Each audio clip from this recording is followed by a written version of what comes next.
come to many people over here. Most recent big production, there's a big one coming soon. They don't tell you, until it's right over here. But the most recent one, since the biggest one was James Bond, Spectre, that was filmed over here. And in the market area of Tangier. Before they went to the south of Morocco, they went to the desert. And before it, we had obviously Matt Damon with the Bourne Ultimatum. That was like from far the biggest one. There was a chase on top of houses over here, rooftops in the market area. And then you have movies that are filmed over here, but they don't always mention that it's over here. Like years ago when they were filming Black Hawk Down. Happening in Somalia, but it was filmed over here. Or Black Hawk. Yeah, Inception.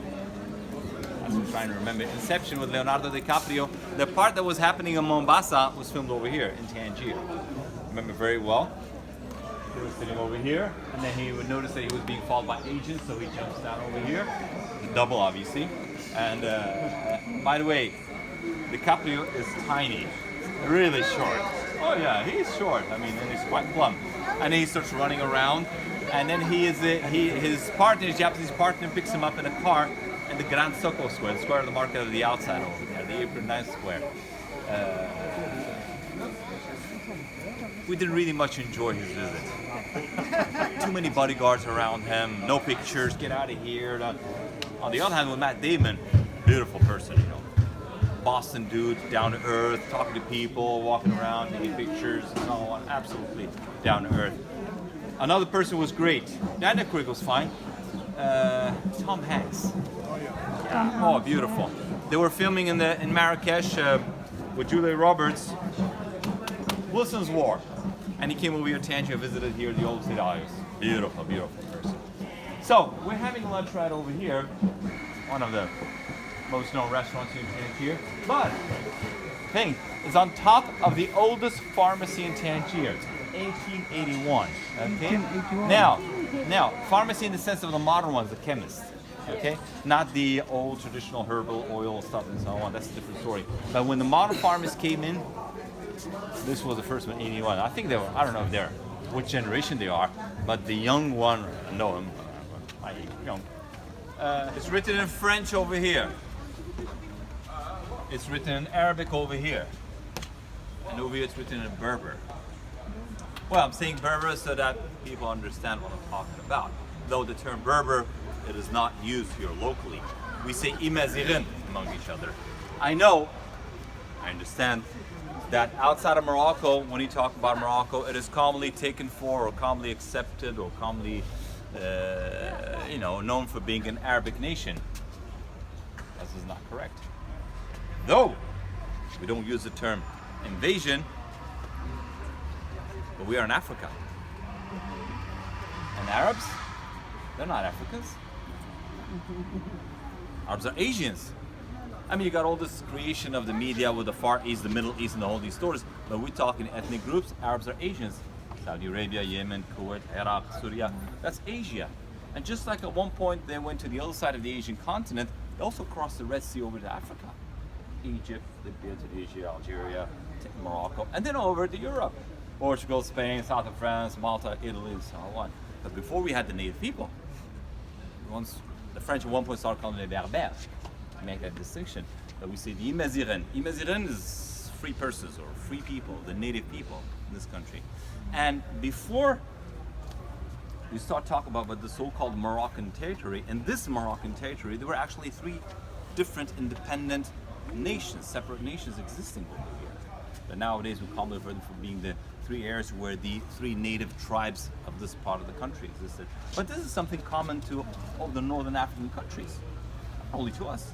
Us, Algeria, Tunisia, Libya, Egypt, and Mauritania. Also, we have the situation that we have this sticker of Arab. I mean, got nothing against the Arabs, but what I always say, you don't take a Chinese and tell him you're Italian.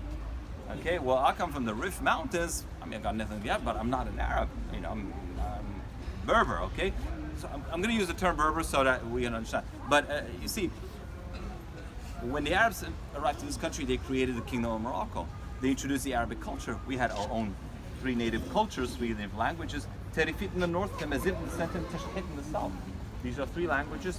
Languages, not dialect. I mean, just want to show you so that you see that has nothing to do with the Arabic language. In our schools, in this country nowadays, in our public schools, Morocco, it's Arabic, it's French, nationwide, plus, depending on the regions, one of the three native languages. In our case, in North, it's the Terifit language. They introduced a new belief, a new philosophy, a new religion, Islam. Before, the vast majority of Morocco, well, the main religion was Judaism, just like all around the Mediterranean area. We had free Christians here in the northern part of the country with Romans had settled down.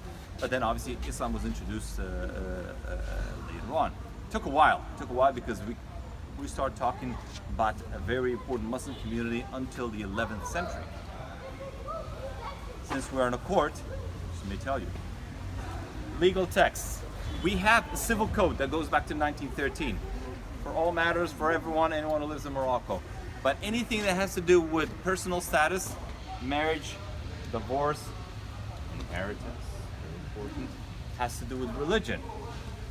If you're Muslim, Muslim law. If you're Jewish, Jewish law.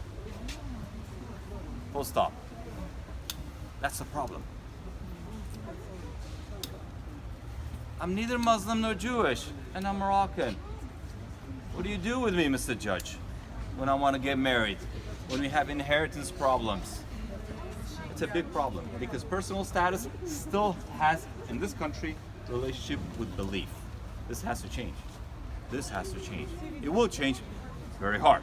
It's very hard. I mean, we say it has to change, but because you can have legal texts, but the social pressure is much more important than any legal text that you can produce. So they have to go really slow, but it's something that we have over here. Many people ask me, what about polygamy? Yeah, it exists in this country. I know in other countries where the most people are Muslims, it's bad, but here for Muslims, it's 4.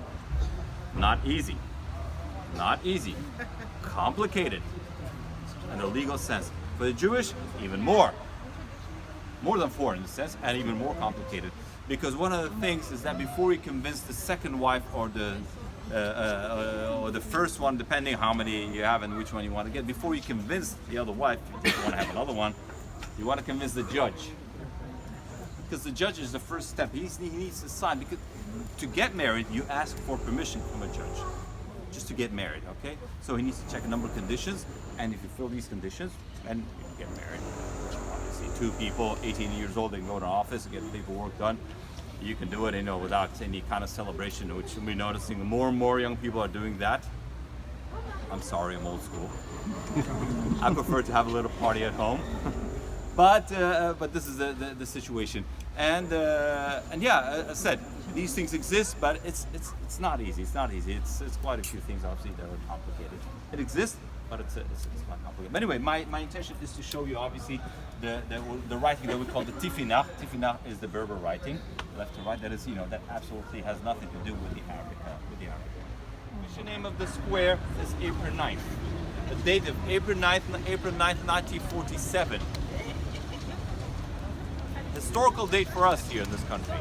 April 9, 1947, the King of Morocco at that point, Mohammed XV to Tangier, and gave a historical speech, not on April 9th, but a day after, on April 10th. Historical speech in which he asked the French and the Spanish to leave Morocco. You have to understand, Morocco was not a colony. Morocco was a protectorate. The Moroccan authorities in 1906 signed a paper asking the French and the Spanish to come. So unless the Moroccan authorities asked the French and the Spanish to leave, why would they? I mean, there's no urge for that. So when the decolonization movement started happening in other parts of the world, Morocco was not involved in it.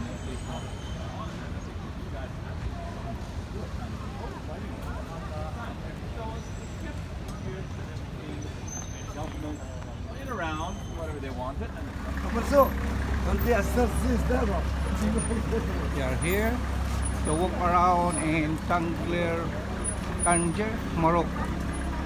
Yeah, Tangier, Morocco is very welcome. Yeah, in your yeah. house. It's very welcome. And shoes, slippers. Thank you. Shukran. I speak good Arabic. Straight way. Straight way Arabic. كيف حالك؟ كويس؟ مرحبا. مرحبا محبتين. أبي بابا هات هون هات. No, no, no, no. لا شو؟ ما في فلوس. Mapi pulas. Baby, Gucci. Oh. You like Gucci? You said you like Gucci. Take Gucci. Baby, come on. Umalis tuloy siya. Wala kayong pera. Umalis tuloy. Bumalik siya. No. I said, we have no money. Kasi mapi pulos. Hindi ni going back.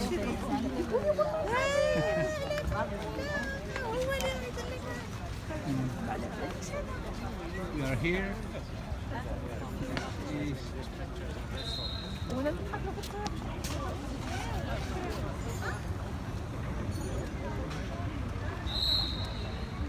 Dad. Dad. Oh. Ikaw. Cepat ya.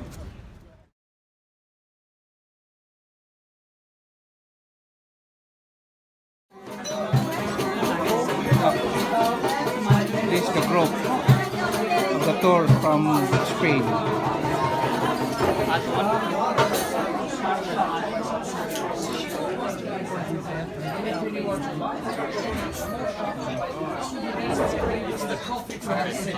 Okay?